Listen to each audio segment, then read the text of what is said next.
नमस्कार, KP news 24/7 में आपका स्वागत है। मैं हूं आयुषी विजयवर्गीय आपके साथ और आप देख रहे हैं हमारा कर्नाटका बुलेटिन। तो चलिए खबरों के सफर की शुरुआत करते हैं और सबसे पहले एक नजर हेडलाइंस पर। बीदर शहर के अहमदबाग में रातों रात नालियों पर सराबा दलाने का काम शुरू, निवासियों ने जताई आपत्ति। 22 तारीख को भव्य राम मंदिर का उद्घाटन पर हर घर में एक दीपक जलाने का आग्रह मंत्री भगवंत खुबा ने किया। लोकसभा चुनाव और धर्मनिरपेक्ष सांप्रदायिक ताकतों के बीच लड़ाई, कर्नाटक के सीएम सिद्धरामैया का बयान। कर्नाटक सरकार ने अलमाटी बांध से 2.75 टीएमसी पानी छोड़ा। जेडीएस सुप्रीमो गौड़ा ने सोमन्ना को बीजेपी न छोड़ने के लिए मनाया।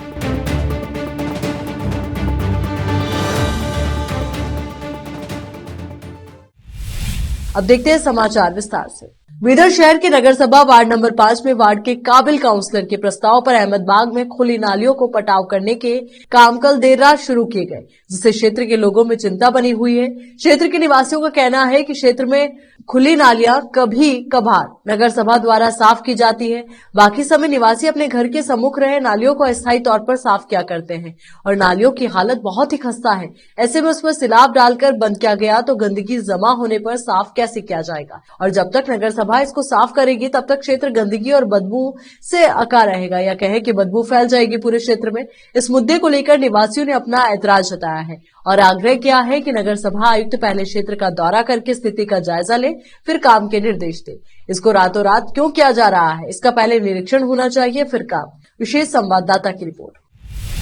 केंद्रीय रसायन एवं उर्वरक राज्य मंत्री भगवंत खुबा ने अनुरोध किया कि अयोध्या में बनने वाले नए राम मंदिर के उद्घाटन को उत्सवपूर्ण तरीके से मनाया जाना चाहिए। उन्होंने कमलनगर तालुक के चंदोरी गांव में महादेव मंदिर में आयोजित अखंड हरिनाम सप्ताह, भागवत कथा और ग्रंथराज ज्ञानेश्वरी पारायण कार्यक्रम में भाग लेकर बात की। उन्होंने कहा कि हमारा सौभाग्य है कि 22 तारीख को भव्य राम मंदिर का उद्घाटन हो रहा है, इसलिए उन्होंने कहा कि हर घर में एक दीपक जलाना चाहिए। धार्मिक कार्यक्रमों में भाग लेने से मन को शांति और सुकून मिलता है। उन्होंने कहा कि बच्चों को अच्छे संस्कार मिलेंगे। बीदर लोकसभा क्षेत्र के लोगों के आशीर्वाद से मुझे 2 बार सांसद और केंद्रीय मंत्री के रूप में काम करने का मौका मिला। मैंने जनता की इच्छा के अनुरूप क्षेत्र के विकास के लिए हर संभव प्रयास किया है। उन्होंने कहा कि कई महत्वपूर्ण विकास कार्य किए हैं। उन्होंने अनुरोध किया कि आगामी लोकसभा चुनाव में भी क्षेत्र के लोगों के विकास के लिए उन्हें एक और मौका दिया जाना चाहिए। विशेष संवाददाता की रिपोर्ट। संविधान संरक्षण समिति एवं दलित संगठन संघ की ओर से हर साल की भांति इस साल भी 75वें गणतंत्र दिवस के उपलक्ष्य में लोकतंत्र बचाओ विशाल खुला सम्मेलन का आयोजन डॉक्टर बाबा अम्बेडकर सर्किल के सामने होगा। कार्यक्रम में कन्हैया कुमार, अमूल मितकारी और खेल राज्य मंत्री जैसे बुद्धिजीवियों ने भाग लेंगे। मंत्री जी परमेश्वर, डॉक्टर एच.सी. महादेवप्पा, सतीश जराकी होली, संतोष लाड, प्रियंक खड़गे, ईश्वर खंडरे, रहीम खान और अन्य गणमान्य व्यक्ति भाग लेंगे। कार्यक्रम दिनांक 26 जनवरी 2024 को शाम 5 बजे शहर के डॉक्टर बाबा अम्बेडकर सर्किल के सामने आयोजित किया जाएगा। कार्यक्रम के पदाधिकारियों ने जनता से अनुरोध किया है कि इस कार्यक्रम में भारी संख्या में आए और कार्यक्रम को सफल बनाएं। विशेष संवाददाता की रिपोर्ट। यहाँ रुक एक छोटे से ब्रेक के लिए जल्द हाजिर होंगे।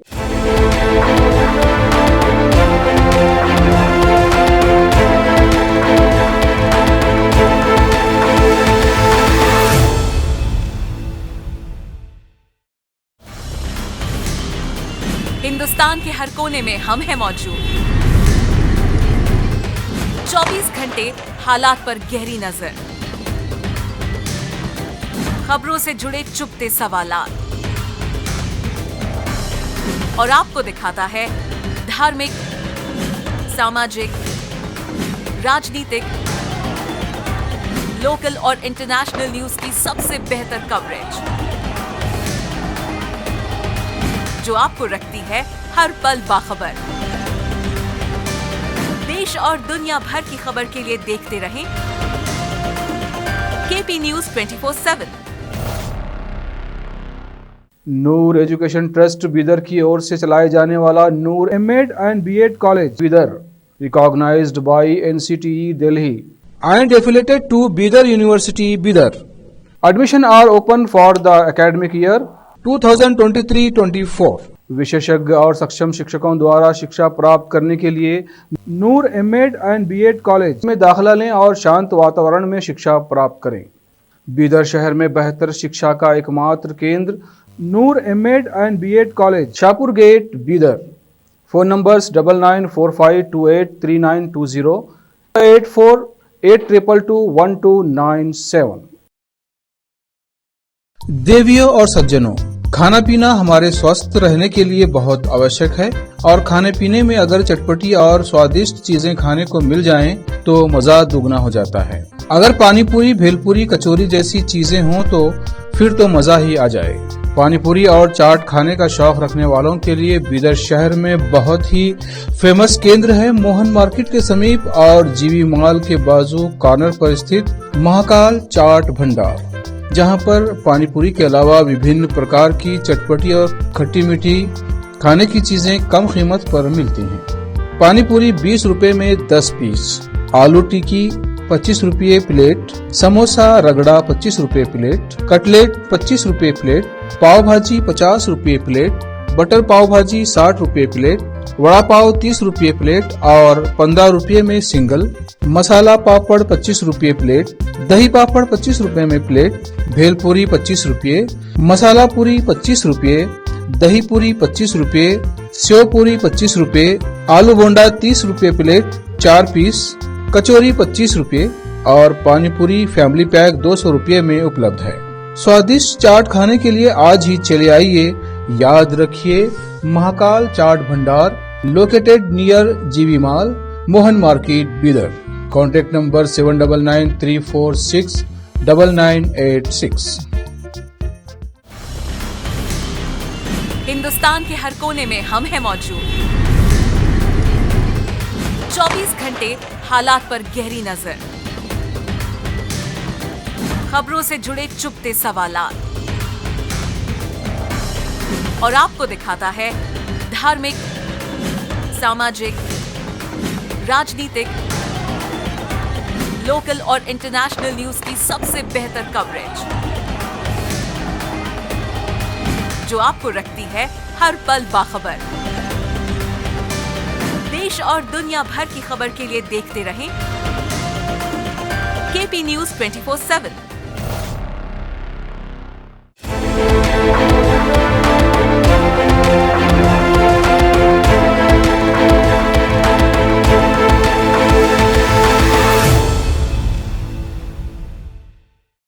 ब्रेक के बाद एक बार फिर से आपका स्वागत है। देखते हैं राज्य के अन्य क्षेत्रों के समाचार। कर्नाटक के मुख्यमंत्री सिद्धरामैया ने कहा कि 2024 का लोकसभा चुनाव धर्मनिरपेक्ष और सांप्रदायिक ताकतों के बीच सीधी लड़ाई होगी और कर्नाटक के मतदाता, जिनकी धर्मनिरपेक्षता और सद्भाव की परंपरा है, सही विकल्प चुनेंगे। उन्होंने कहा कि मैंने हमेशा कहा है कि जनता दल सेक्युलर भाजपा की बी टीम है। मैं अपने वैचारिक रुख को स्पष्ट करने और मेरे बयान को मान्य करने के लिए जेडीएस की सराहना करता हूं। जेडीएस के कदम भाजपा के साथ गठबंधन ने कुछ धर्मनिरपेक्ष मतदाताओं को पार्टी के धर्मनिरपेक्ष पहलू से गुमराह होने से रोक दिया है। इसने आगामी चुनाव को धर्मनिरपेक्ष और सांप्रदायिक ताकतों के बीच सीधी लड़ाई में बदल दिया है। वो पूर्व प्रधानमंत्री एचडी देवेगौड़ा की उस टिप्पणी का जवाब दे रहे थे जिसमें उन्होंने कहा था कि सिद्धरामैया और डीके शिवकुमार के नेतृत्व में कांग्रेस का अंत हो जाएगा। सिद्धरामैया ने कहा कि गौड़ा के श्राप के बावजूद वे उनकी और उनकी पार्टी की लंबी उम्र और अच्छे स्वास्थ्य की कामना करते हैं। राजनीतिक मतभेदों के बावजूद बड़ों को हमेशा छोटों का आशीर्वाद देना चाहिए। मेरा मानना है कि गौड़ा, जिन्होंने दशकों तक धर्मनिरपेक्षता का ताज पहना था, अब इसे सांप्रदायिकता के लिए त्यागने के लिए मजबूर है। हताशा में ऐसे बयान दे रहे हैं।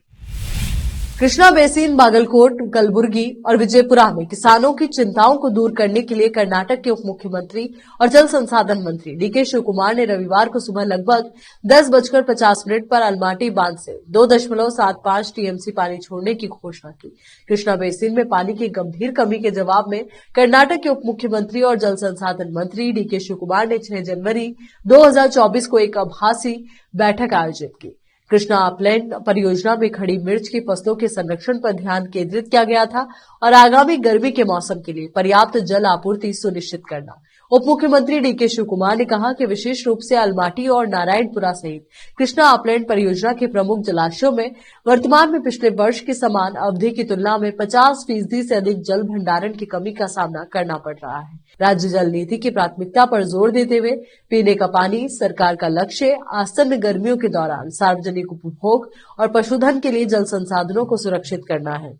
विजयपुर से फेरोज शेख की रिपोर्ट। चूंकि आगामी लोकसभा चुनाव में बीजेपी जेडीएस गठबंधन के लिए दांव ऊंचे हैं, खासकर पुराने मैसूरू क्षेत्र में जेडीएस सुप्रीमो एचडी देवेगौड़ा ने पूर्व मंत्री वी सोमन्ना को भगवा पार्टी नहीं छोड़ने के लिए मनाने की जिम्मेदारी खुद ली है। गौड़ा ने सोमन्ना को अपने पद्मनाभ नगर आवास पर आमंत्रित किया है और बातचीत की और भाजपा आलाकमान से बात करके उनके मुद्दों को हल करने का वादा किया। वार्ता के दौरान गौड़ा के बेटे पूर्व मुख्यमंत्री एचडी कुमारस्वामी और पूर्व मंत्री एचडी रेवन्ना भी मौजूद थे। सोमन्ना ने कहा कि देवेगौड़ा ने राज्य और देश की राजनीतिक स्थिति के बारे में बताया और मुझे निर्देश दिया कि मैं पार्टी छोड़ने का कोई निर्णय न लूं, क्योंकि नरेंद्र मोदी को फिर से पीएम बनना चाहिए। उन्होंने सुझाव दिया कि मेरे साथ जो कुछ भी हुआ उसे मैं भूल जाऊं, क्योंकि मेरे अपने लोगों ने मुझे निराश किया और भाजपा आलाकमान से बात करने का वादा किया। यहां पर रुक रहे एक और छोटे से ब्रेक के लिए फौरन लौटते हैं।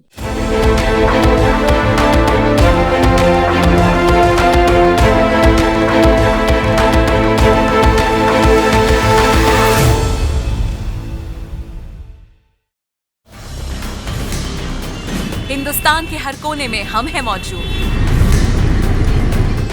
24 घंटे हालात पर गहरी नजर, खबरों से जुड़े चुपते सवालात और आपको दिखाता है धार्मिक, सामाजिक, राजनीतिक, लोकल और इंटरनेशनल न्यूज की सबसे बेहतर कवरेज, जो आपको रखती है हर पल बाखबर। देश और दुनिया भर की खबर के लिए देखते रहें KP news 24/7। Noor education trust Bidar की ओर से चलाए जाने वाला Noor M Ed and B Ed college Bidar, recognised by NCTE Delhi and affiliated to Bidar University, Bidar. Admission are open for the academic year 2023-24. विशेषज्ञ और सक्षम शिक्षकों द्वारा शिक्षा प्राप्त करने के लिए नूर एमएड एंड बीएड कॉलेज में दाखिला लें और शांत वातावरण में शिक्षा प्राप्त करें। बीदर शहर में बेहतर शिक्षा का एकमात्र केंद्र Noor M Ed and B Ed college, Shahpur gate, Bidar. Phone numbers 9945283920, 8482221297। Hindustan के हर कोने में हम हैं मौजूद। 24 घंटे हालात पर गहरी नजर, खबरों से जुड़े चुपते सवालात और आपको दिखाता है धार्मिक, सामाजिक, राजनीतिक, लोकल और इंटरनेशनल न्यूज की सबसे बेहतर कवरेज, जो आपको रखती है हर पल बाखबर। देश और दुनिया भर की खबर के लिए देखते रहें केपी न्यूज 24/7।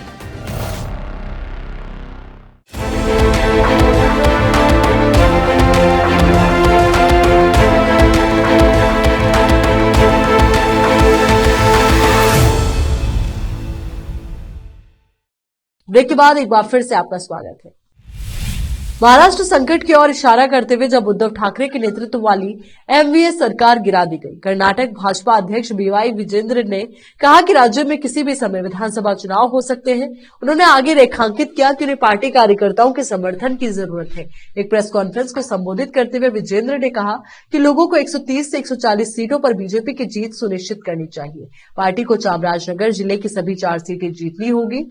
अंदरूनी असमंजस के कारण विधानसभा चुनाव में बीजेपी की हार हुई। चुनाव के दौरान पार्टी कार्यकर्ता जीत के लिए प्रयास करेंगे, उन्होंने कहा। लेकिन हमारे कुछ नेता चुनाव के बाद बात करना शुरू करते हैं, मांग रखते हैं और एक बार पार्टी सत्ता में आ जाती है तो सत्ता के लिए दावा पेश करते हैं। हमने देखा है कि कैसे बीजेपी ने 3 राज्यों में जीत हासिल की है। पार्टी को कर्नाटक की सभी 28 संसदीय सीटें जीतनी चाहिए।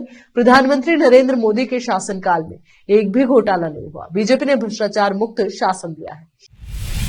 गिरफ्तारी के 9 दिन बाद कार सेवक श्रीकांत पुजारी को शनिवार को कर्नाटक के हुबली शहर की जेल से रिहा कर दिया गया, जहां हिंदू कार्यकर्ता उनकी रिहाई का जश्न मनाने के लिए जेल के बाहर बड़ी संख्या में एकत्रित हुए। हिंदू कार्यकर्ताओं ने पुजारी को माला पहनाई और जय श्री राम के नारे लगाए और साथियों ने भगवान राम और देवी सीता की तस्वीर भी दी। गिरफ्तार कार सेवक के स्वागत के लिए हुबली धारवाड़ सेंट्रल निर्वाचन क्षेत्र से बीजेपी विधायक महेश टेंगिनाकाई, बजरंग दल, विश्व हिंदू परिषद के सदस्य और भाजपा पार्षद जेल के बाहर मौजूद थे। पुजारी ने कहा कि वो अपनी गिरफ्तारी से विचलित नहीं है और राम मंदिर के उद्घाटन समारोह के जश्न में भाग लेने के लिए 19 जनवरी को अयोध्या जाएंगे। बेंगलुरु पुलिस ने चीनी फैक्ट्री स्थापित करने के लिए सहकारी बैंक से लिया गया 439 करोड़ 7 लाख रुपए का ऋण नहीं चुकाने के आरोप में पूर्व मंत्री और बीजेपी विधायक रमेश जारकीहोली के खिलाफ मामला दर्ज किया है। कर्नाटक राज्य सहकारी एपेक्स बैंक लिमिटेड के महाप्रबंधक बैंकिंग राजन्ना मुत्था शेट्टी ने 5 जनवरी को एक शिकायत दर्ज की थी और पुलिस ने भारतीय दंड संहिता आईपीसी की धारा 406 आपराधिक विश्वासघात और 420 धोखाधड़ी के तहत मामला दर्ज किया। गोकक विधायक जारकीहोली सौभाग्य लक्ष्मी शुगर्स लिमिटेड के अध्यक्ष और प्रबंध निदेशक थे और इसके पूर्व निदेशकों वसंत वी पाटिल और शंकर ए पोवाड़े का भी एफआईआर में नाम है। पुलिस के अनुसार कांग्रेस से आए जारकीहोली और निदेशकों ने सौभाग्य लक्ष्मी शुगर्स की स्थापना और विस्तार के लिए ऋण का अनुरोध करते हुए बैंक से संपर्क किया। दस्तावेजों को देखने के बाद सहकारी बैंक की विभिन्न शाखाओं से 12 जुलाई 2013 से 31 मार्च 2017 के बीच चीनी मिल को 232 करोड़ 88 लाख रुपए जारी किए गए। हालांकि शिकायत के अनुसार आरोपियों ने अभी तक कोई ऋण राशि नहीं चुकाई थी और 31 अगस्त 2023 तक ब्याज सहित राशि बढ़कर 439 करोड़ 7 लाख रुपए हो गई थी। केंद्रीय संसदीय कार्य मंत्री प्रहलाद जोशी ने राज्य सरकार से पिछली सरकार के समय कर्नाटक को मिले फंड और अब कांग्रेस सरकार को मिल रहे फंड पर श्वेत पत्र जारी करने की मांग की है। पत्रकारों से बातचीत में जोशी ने कहा कि जीएसटी लागू होने के बाद राज्य को मिलने वाली केंद्रीय मदद में बढ़ोतरी हुई है।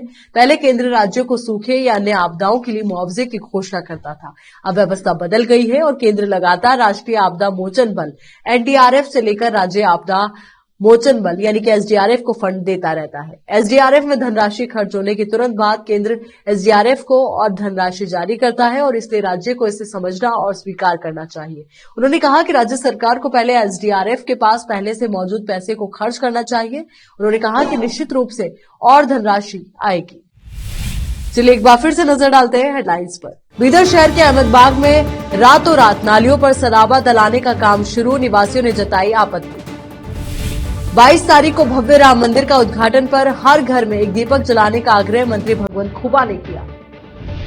लोकसभा चुनाव धर्मनिरपेक्ष सांप्रदायिक ताकतों के बीच लड़ाई, कर्नाटक के सीएम सिद्धरामैया का बयान।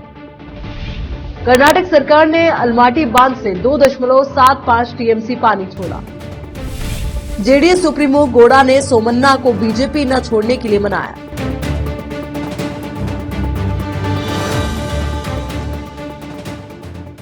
केपी न्यूज के कर्नाटका बुलेटिन में फिलहाल के लिए इतना ही। देश और दुनिया से जुड़ी तमाम ताजा खबरों के लिए बने रहिए केपी न्यूज 24/7 के साथ। धन्यवाद।